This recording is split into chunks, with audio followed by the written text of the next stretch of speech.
Today is the story of the Samaritan woman at the well, and to understand it, we have to take a step back into chapter 3 a little bit. In chapter 3, John the Baptist is asked about his relationship with Jesus.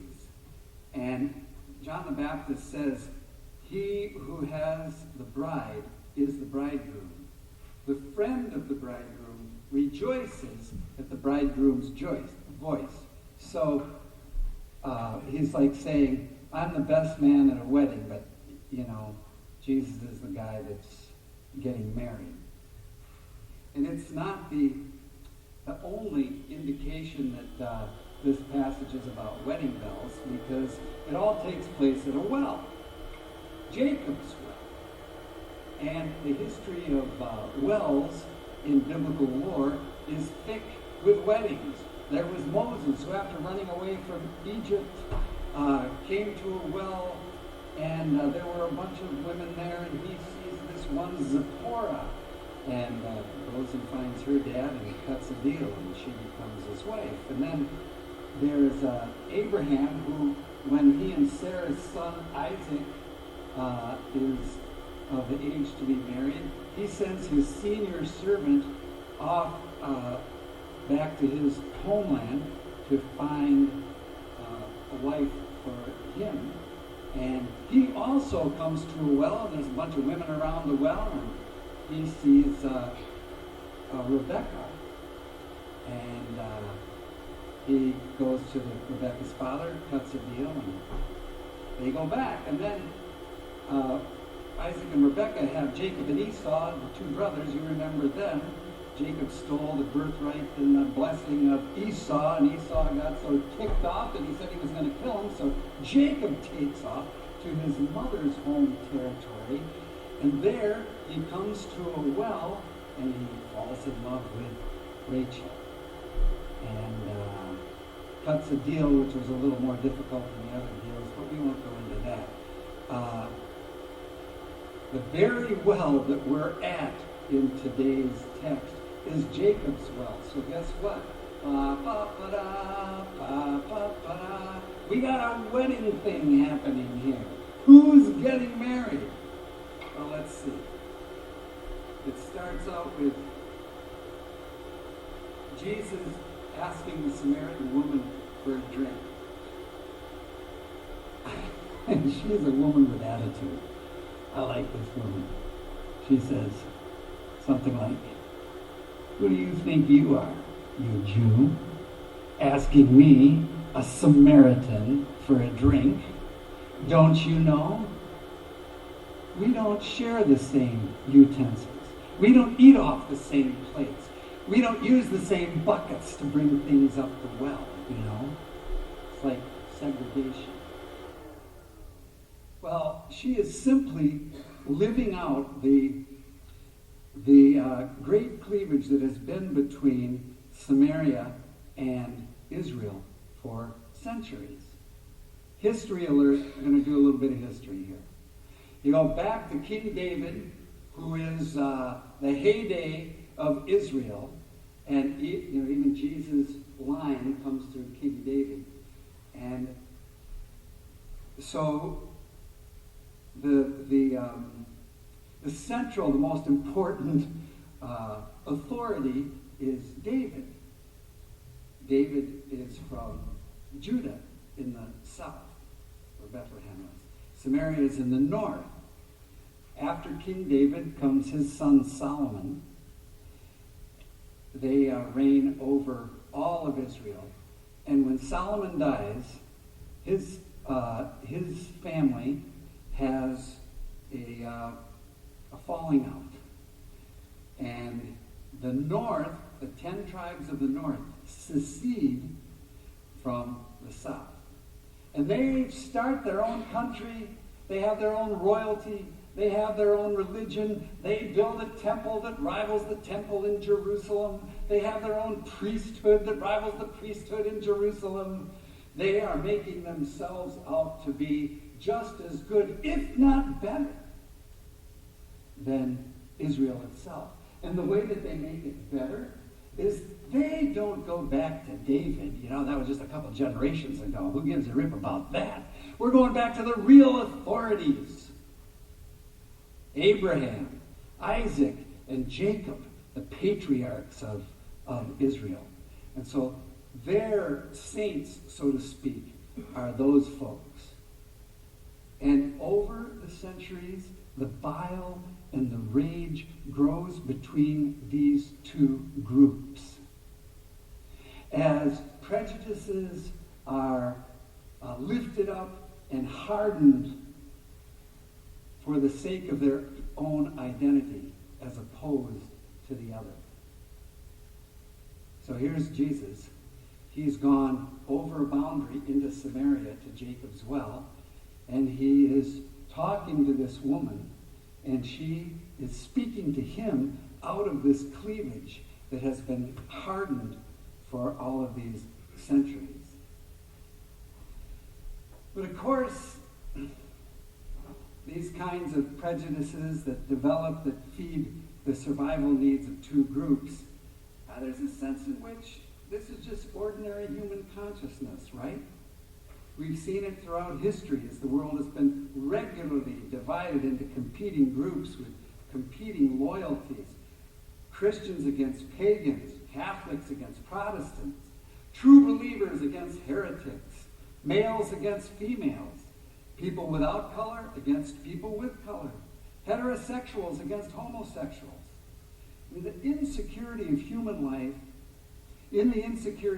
life, our desire to protect ourselves and build ourselves up leads to the tearing down of the other. And this level of human consciousness thrives today in our world.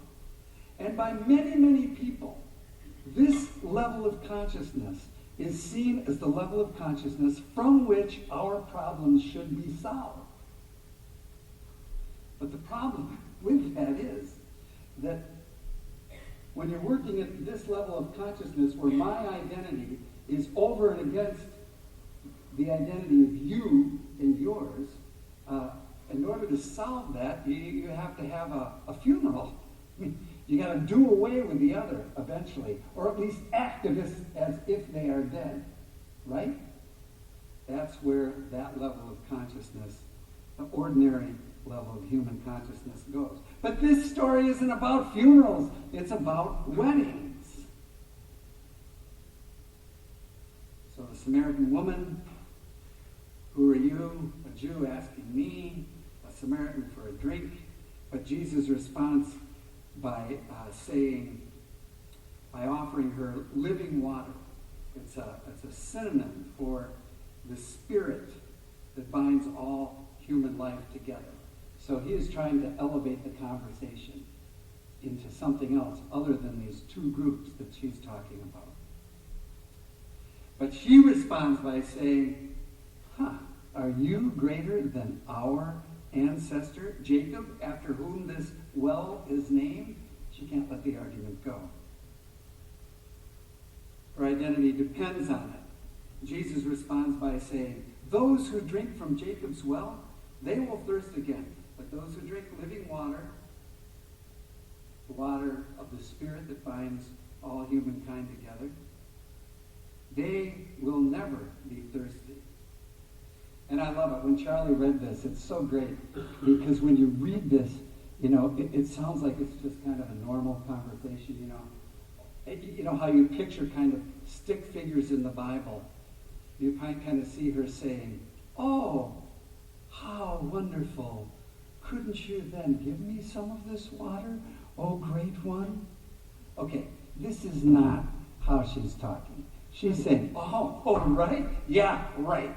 Living water. I'll never thirst again. Sure, give me some of that, baby. You give me some of that because I don't want to have to come out and draw water out of this damn well anymore. You know what I'm saying? Come on. I mean, she is riding him. She is on him. She is trying to sucker him into an argument.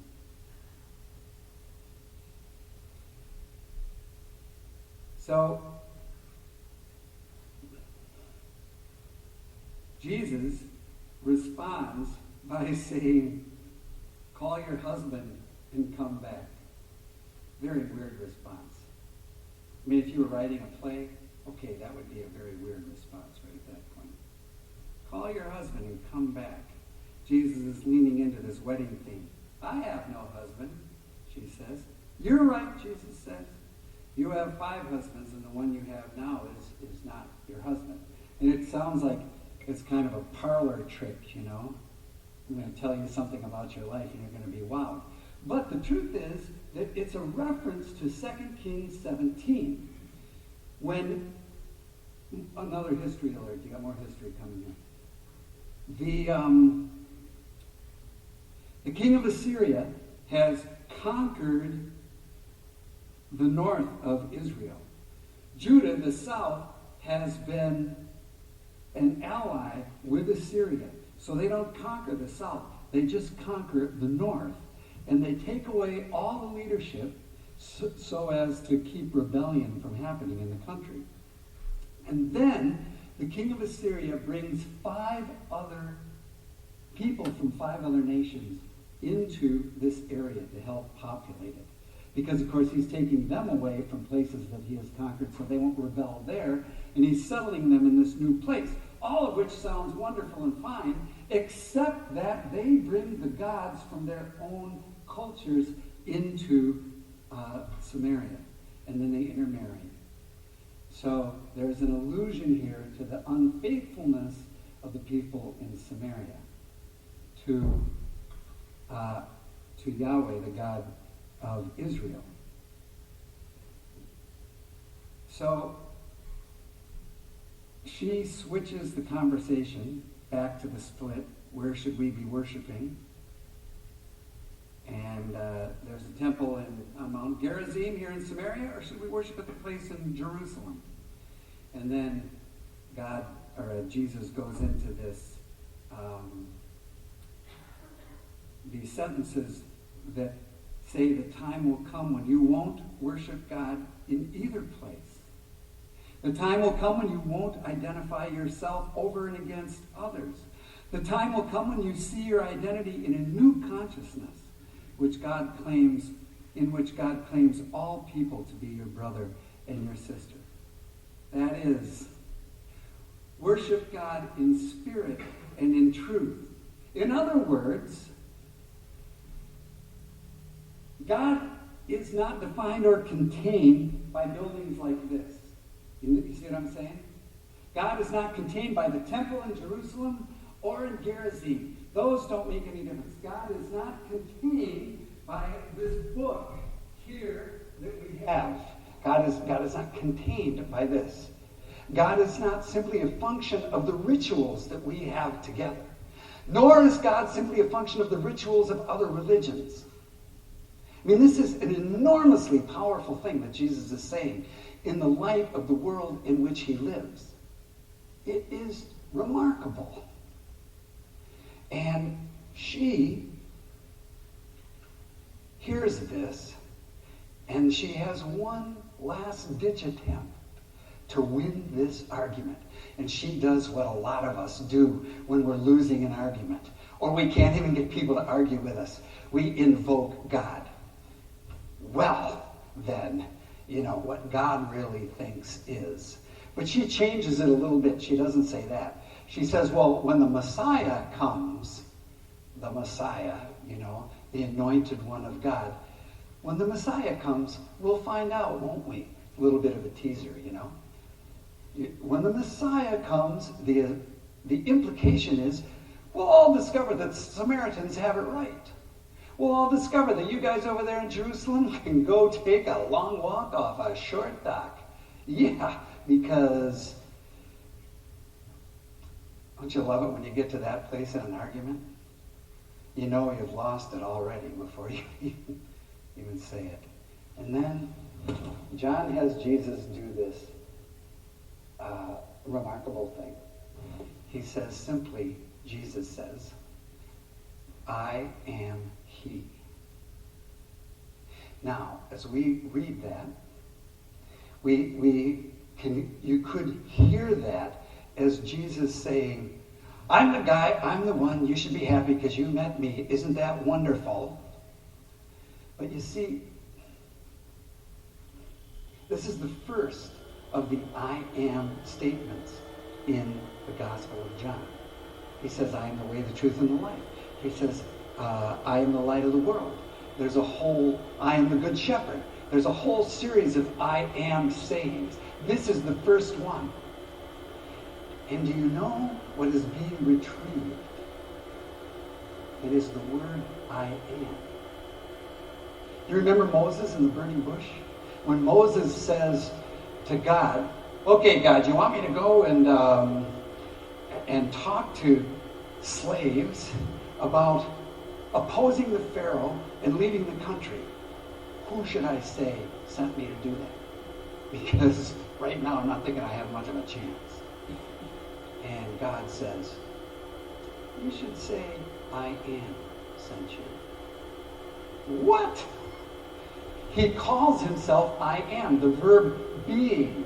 It can also be translated, I will be what I will be. I am what I am. It is an ongoing conjugation of the verb. So here we have Jesus placing the presence of God in human being, in the center of human life, not in the temples. And he has reached to authority before King David. So this is somebody with whom she can identify. Moses, the I am. And she gets it.